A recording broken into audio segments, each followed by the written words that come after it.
The Federal Executive Council has approved the establishment of the Proceeds of Crime Recovery and Management Agency. The Council has drafted a bill to that effect to be sent to the National Assembly for passage into law. The bill is targeted at putting in place a legal and institutional framework that will ensure the agency is saddled with managing the assets that constitute the proceeds of crime in Nigeria. The Attorney General of the Federation believes that the bill, when passed, will move the fight against corruption to the next level. Joining me via Skype from Lagos is Executive Director, Civil Society Organization, Corporate Accountability and Public Participation Africa, Akimbodi Oluwafemi. Good morning. Thank you for joining us on TVC Breakfast. Good morning. As we know, the government has been, talking about improving its effort in the fight against corruption.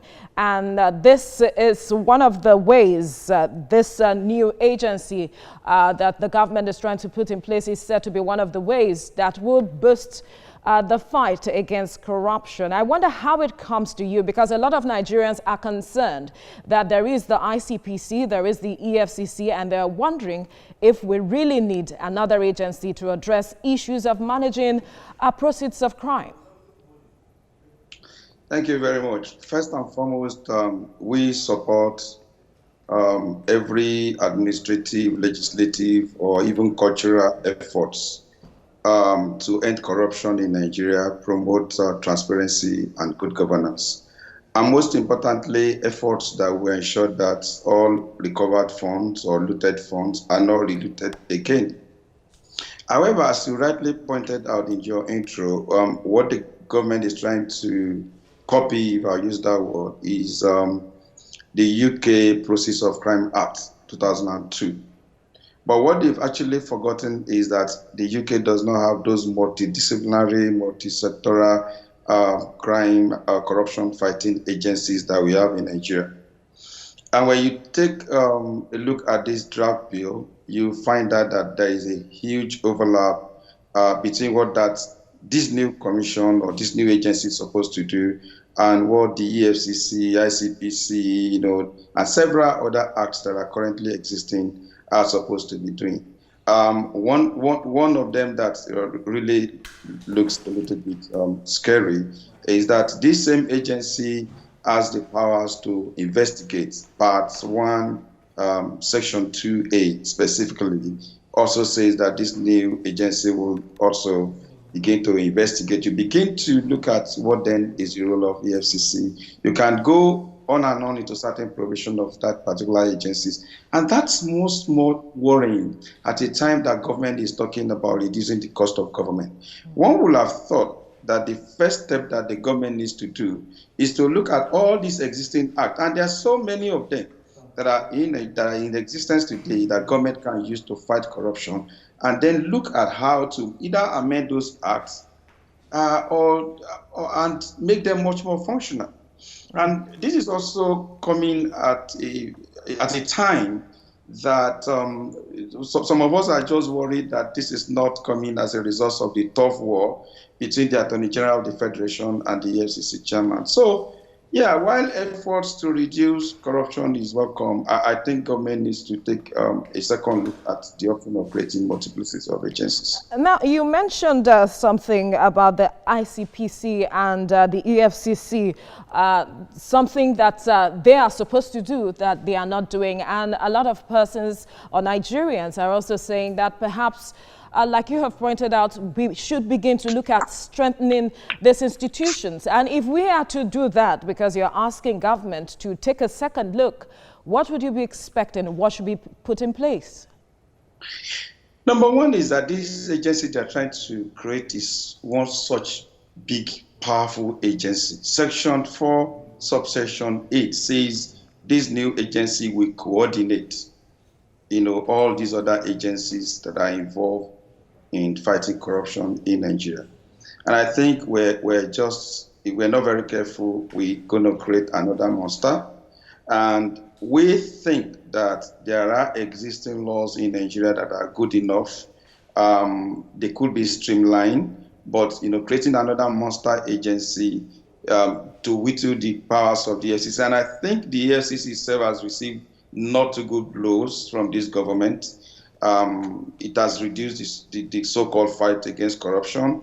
Nigerians are beginning to lose trust about that rhetorics of government that they are fighting corruption. So it is to look at how to strengthen those existing ones and make them much more effective. People talk about the volume of conviction. There are jokes about, when you change from one party to another party, your sins are forgiven. And I think the whole idea of perception management and relates to corruption needs to be addressed first before this government begins to look at creating another body on us. Now, if we are to take a close assessment of how far we have come with even the recovered loots and how we have ensured perhaps the judicious use of those funds. What's your assessment, and are you confident that this war, we are actually winning it? So what you expect is that when you recover funds, or when we got the bailouts and the rest of them, they will be plowed into concrete infrastructural projects or initiatives that will make the lives of Nigerians better. Truth is, if you do a survey today, I'm not sure you're going to get a positive response from Nigeria. So if our infrastructure are in decay, the road systems are bad, electricity has not really improved, the water situation across the country has not really improved. So I just think that the question that a lot of Nigerians are asking is, how have you even managed what you recovered in the first instance? And they're not seeing the process, they're not seeing the outcome. It's not reflecting in their daily lives. Every day the quality of life seems to be reducing. Inflation is, skyrocketing. Prices of food, bread, and the rest of them are going up. Prices of healthcare, where they could plow this money, primary healthcare, nothing seems to be happening. Now, when it comes to taking the fight against corruption to the next level, a lot of people will certainly view things from different perspectives, especially talking about more agencies to be created. So we have different agencies, fighting against corruption. I wonder what you make of this, as having more, the more the merrier. Let me put it that way. Is that what this should be? The more the strain on our revenue, on taxpayers' money. So for running the government, it's not exactly like that. Running the government is not a tea party. And if a government is telling the people that, look, we're not in the very best of time economically, and that Nigerians should tighten their belts, you want to expect that same principle in the affairs of government. But what you've seen basically these days is the multiplicity of agency by the same government. You see obscene display of wealth by the officials of the same government that is fighting corruption. But let's come to the issue of the day, which is the new act that is being introduced. When you go to the objective of that particular act, you find out that there is nothing new there. There's nothing new that is not in the FCC Act. There is nothing new that is not in the ICPC Act. The Act on failed bank, the one on advanced fee fraud. There are about 10 different acts in this country that addresses issues, or more even, issues of corruption and things like that. And the worry then is this act not coming as a result of the tough war between the former EFCC chairman and the Attorney General of the Federation?